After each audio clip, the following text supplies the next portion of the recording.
Holmes is a trombone player without a proper instrument, making him one of many students who lack the proper equipment in the arts and music programs due to budget cuts.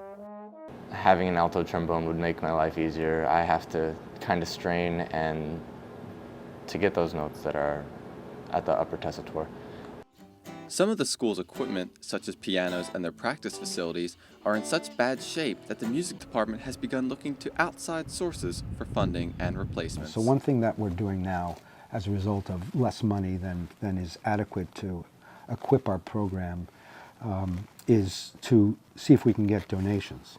Although the departments have been given donations through charity events, many students, like Kyle, feel the funding cuts are due to a lack of appreciation towards the arts. It almost makes me feel like we're not as appreciated as the other departments, even though we do put in just as much time and work into what we do as a scientist would in a lab. So far, the departments have received roughly $3 million from benefactors and alums this year, making some hopeful about the future of the programs. I'm actually optimistic that we'll be, we'll have more in the future. But we're, in the arts, we're always on the edge of extinction.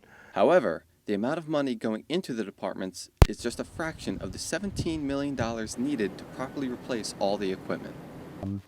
There may not be the resources that are available that we deserve, but I don't think there is a lack of recognition or interest in funding us. But students believe that the lack of supplies has already begun affecting their education.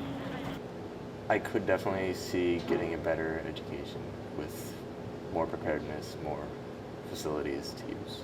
President Stanley recently announced interest in gaining more funding for the arts, but with no timetable set, it may be a while before the money starts to come. For Stony Brook University, I'm Brandon Benarba.